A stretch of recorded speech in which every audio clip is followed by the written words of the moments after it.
There are parts of this you never get used to, no matter how many times you go through it.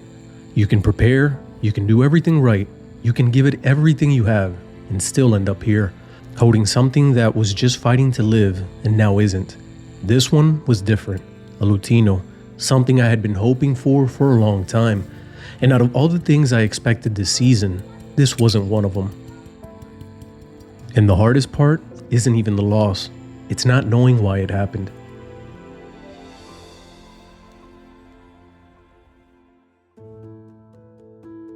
A few weeks ago, the season looked completely different. After 2 years of things going wrong, I made a drastic decision, and that was to pull every egg from my Plumhead pair and artificially incubate them myself. It wasn't something I took lightly, because once you make that choice, there's no one else to rely on. Every outcome becomes yours, and at first, things were better than I expected. The eggs were fertile, each one holding a possibility, and for the first time in a long time, I felt like I was doing something right. The incubator was steady at first, but slowly we started to encounter problems. The temperature and humidity were fluctuating a bit too much, and we lost some eggs along the way.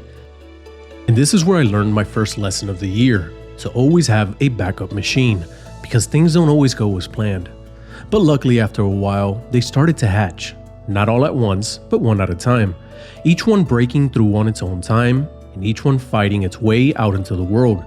And every time it happened, it felt like a small victory. Because after everything that had gone wrong before, this wasn't supposed to be easy. But for a moment, it was. They were small and fragile and barely able to move, but they were alive. And that's all that mattered. The first few days, they were difficult. And that's where the real work began.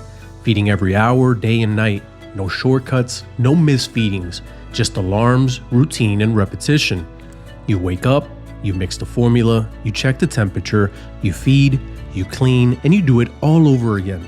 Over and over again. And in between all of that, you watch. You watch for the signs. You watch for growth, for movement, and energy. Because at that stage, you're not raising birds, you're keeping them alive. And slowly, they start to change. At first, it's barely noticeable. A slight lift of the head, a stronger response when it comes time to eat, then a little bit more movement, a little bit more energy, and before long, you start to hear them. Small sounds at first, then louder, more demanding, and that's when you know they're starting to fight. And when you see that, after everything that's gone wrong in the past, it changes something. You start to believe again that maybe this season is different, that maybe this time things will actually work out. There was one in particular that stood out, the lutino, brighter, different, something I had been trying to produce for a long time, but it wasn't just the color, it's what it represented. After 2 years of failure, that bird felt like proof that something had finally gone right. And as the days went on, it kept up with the others, growing, feeding, responding. No signs that anything was wrong, no reason to think it wouldn't make it. But with birds this young, things don't always change slowly. Sometimes they change all at once.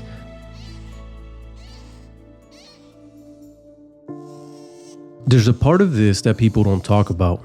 Not because it isn't important, but because it's hard to explain. When you raise something this small, from the moment it hatches, you don't just care for it, you become responsible for every outcome. The good ones and the ones you wish you could have changed.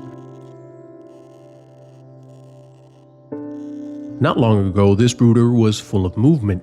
Every hour there was sound, small voices asking for food, life pushing forward. And now, one of them is gone. No warning, no clear reason, just gone. That's the part that stays with you, not knowing why, not knowing if there was something you missed, something you could have done differently. Because when you don't have an answer, your mind starts looking for one anyways. You replay every feeding, every check, every moment you thought everything was fine. And somewhere in all of that, you start to question yourself. Was it the temperature? Was it the formula? Was it something that was never in your control to begin with? And that's the reality of raising birds at this stage. You can do everything right and still lose one. But knowing that doesn't make it easier. Because the moment they hatch, they're not just part of the process anymore. They become individuals, each one different, each one with a chance. And when one of those chances ends too soon, you feel it. The brooder is quieter now. Not by much, but enough to notice. The others are still here, still growing, still fighting. And that's where things become complicated. Because now, it's not just about raising them, it's about protecting what's left. Every feeding feels heavier. Every check lasts a little longer. You watch more closely, you think more carefully, because you now know how quickly things can change. And the truth is, you don't always get to understand why. In the wild, loss is part of survival. It happens without explanation, without warning.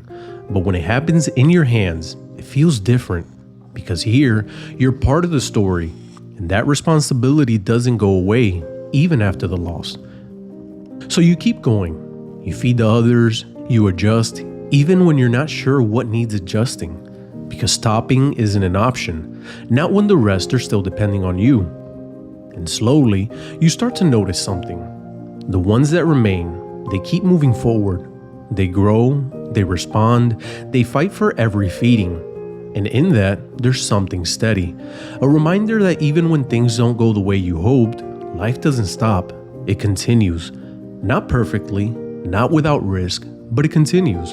And so do you. Because this part of the process, the part no one really sees, is where you learn the most. Not from everything going right, but from the moments that don't. From the questions that don't have answers. From the responsibility that stays with you long after the moment has passed. And even now, even with the uncertainties that are still there, you keep showing up. Every hour, every feeding, every day. Because the ones that are still here, they deserve that chance.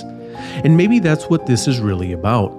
Not control and not perfection, but giving them the best chance you can, even when you know it might not always be enough. The season isn't over, but it's different now. Quieter, heavier, a bit more real. And whatever happens next, I'll face it the same way I always have, one feeding at a time.